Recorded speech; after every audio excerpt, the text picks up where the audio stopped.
తల్లిదండ్రులు కావాలని మీ కలను సాకారం చేసుకోండి. ఓఎస్ఎస్ ఫర్టిలిటీ వారి తక్కువ ధర సంతానోత్పత్తి చికిత్సతో అపాయింట్మెంట్స్ కొరకు కాల్ చేయండి 7825893604. దీపం ఉన్నప్పుడే ఇల్లు చక్కబెట్టుకోవాలి. ఆఫర్స్ వచ్చినప్పుడే దూసుకుపోవాలి.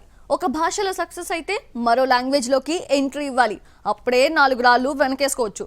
ప్రెజెంట్ ఇదే స్ట్రాటజీని తూచా తప్పకుండా అప్లై చేస్తున్నారు కొంతమంది హాట్ బ్యూటీస్. సౌత్ నార్త్ అనే తేడా లేకుండా ఒకేసారి 3 భాషల్లోనూ నటిస్తున్నారు. కియారా అద్వానీ ఒకేసారి 3 భాషల్లో నటిస్తున్న హాట్ బ్యూటీ. తెలుగులో గేమ్ చేంజర్ మూవీ చేస్తోంది. హిందీలో హృతిక్ రోషన్ సరసన వార్ 2లో నటిస్తోంది. యష్ హీరోగా గీతూ మోహన్ దాస్ డైరెక్ట్ చేయబోతున్న టాక్సిక్ లో హీరోయిన్ గా ఫిక్స్ అయిపోయింది. ఇందులో ఒక సినిమాకి మరో సినిమాతో పోలిక లేదు. అన్ని బడా ప్రాజెక్ట్సే. ఏ 2 హిట్ అయినా కియారా క్రేజ్ స్కైని టచ్ చేస్తుంది. మొన్నటి వరకు సినిమాలకి దూరంగా ఉన్న సాయి పల్లవి కూడా ఇప్పుడు స్పీడ్ పెంచింది. తెలుగులో నాగ చైతన్యతో కలిసి తండేల్ మూవీ చేస్తూనే తమిళ్లో శివకార్తికేయన్ ప్రాజెక్ట్ కి ఓకే చెప్పింది. ఇది సెట్స్ పైకి వెళ్లకముందే బాలీవుడ్ లో రామాయణం ప్రాజెక్ట్ తో పాటు అమీర్ ఖాన్ కొడుకు మూవీలో నటిస్తోంది. ప్రెజెంట్ ఈ 3 సినిమాలు ప్యారలల్ గా షూటింగ్ జరుపుకుంటున్నాయి. 40+ లో కూడా తగ్గేదేలే అంటోంది చెన్నై చంద్రం త్రిష. తెలుగులో చిరంజీవి సరసన విశ్వంభరాలో నటిస్తోంది. తమిళ్లో అజిత్ తో ఒకటి, కమల్ తో మరో ప్రాజెక్ట్ చేయడానికి ఓకే చెప్పింది. అలాగే మలయాళంలో రామ్ ఐడెంటిటీ అనే సినిమాలకు సైన్ చేసింది.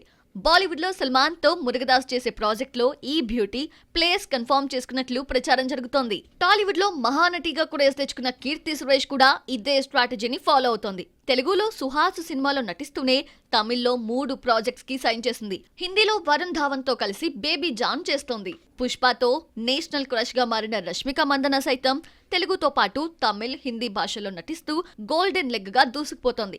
మొత్తానికి ఒక భాషలో సినిమా చేయడానికే యంగ్ బ్యూటీస్ నానా కష్టాలు పడుతుంటే వీళ్లు మాత్రం ఒకేసారి 3 భాషల్లో నటిస్తూ తమ క్రేజ్ ని క్యాష్ చేసుకుంటున్నారు. హీరోయిన్ కి టాలెంట్ మాత్రమే ఉంటే సరిపోదు, కాస్త లక్ కూడా కలిసి రావాలి. గ్లామర్ షోతో క్రేజీ ఆఫర్స్ ని అకౌంట్ లో వేసుకునే మ్యాజిక్ తెలియాలి. అప్పుడే కెరియర్ లో జోష్ పెరుగుతుంది. ప్రెజెంట్ ఇలాంటి జాక్పాట్ ని కొట్టేసింది ఓ నార్త్ బ్యూటీ. 2023కి పూర్తిగా బ్రేక్ ఇచ్చినా ఒకేసారి 4 సినిమాలను రిలీజ్ కి రెడీ చేస్తోంది. వాణి కపూర్ బాలీవుడ్ లో హాట్ బ్యూటీగా స్పెషల్ ఇమేజ్ క్రియేట్ చేసుకున్న లేడీ. సిద్ధదేశీ రొమాన్స్ తో హిట్ కొట్టింది. బేఫికరేతో ట్రెండ్ బెండ్ తీసింది. అయినా తన కటౌట్ హైలైట్ అవ్వలేదు. వార్ సినిమా బ్లాక్ బస్టర్ అయినా తనకు రావాల్సినంత గుర్తింపు రాలేదు. ఇక లాస్ట్ ఇయర్ చేసిన సంషేరా తన కెరీర్ కి ప్లస్ అవుతుంది అనుకుంటే అసలుకే ఎసరొచ్చింది. భారీ బడ్జెట్ తో వచ్చిన ఈ మూవీ 60 కోట్లు కూడా రాబట్టలేకపోయింది. రణబీర్ కపూర్, సంజయ్ దత్లు కొత్త ప్రాజెక్ట్స్ తో బిజీ అయినా వాణి కపూర్ మాత్రం అడ్డంగా బుక్ అయింది. 2023లో ఒక్క సినిమా కూడా రిలీజ్ చేయలేకపోయింది. 2023కి బ్రేక్ ఇచ్చిన వాణి కపూర్ ఇప్పుడు క్రేజీ లైనప్ ని సెట్ చేసుకుంది. ఈ ఏడాది తన నుంచి 4 భిన్నమైన సినిమాలు రాబోతున్నట్లు ప్రకటించింది. ఇందులో ఒకటి అజయ్ దేవగన్ తో చేస్తున్న రైట్ 2 కాగా మరొకటి సోనాలి రతన్ తెరకెక్కిస్తున్న సర్వగుణ్ సంపన్. ఇప్పటికే ఈ సినిమా షూటింగ్ పూర్తయింది. త్వరలో ఆడియన్స్ ముందుకు రానుంది. అలాగే మండాల మర్డర్స్ తో ఓటీటీలోకి అడుగు పెడుతున్న వాణి కపూర్ మరో భారీ బడ్జెట్ మూవీకి ఓకే చెప్పినట్లు తెలిసింది. మొత్తానికి 2024లో క్రేజీ లైనప్ తో భారీ ట్రీట్ ని ప్లాన్ చేసింది వాణి కపూర్. మరి ఈ 4 సినిమాలు ఈ బ్యూటీ కెరీర్ కి ఎంతవరకు ప్లస్ అవుతాయో చూడాలి.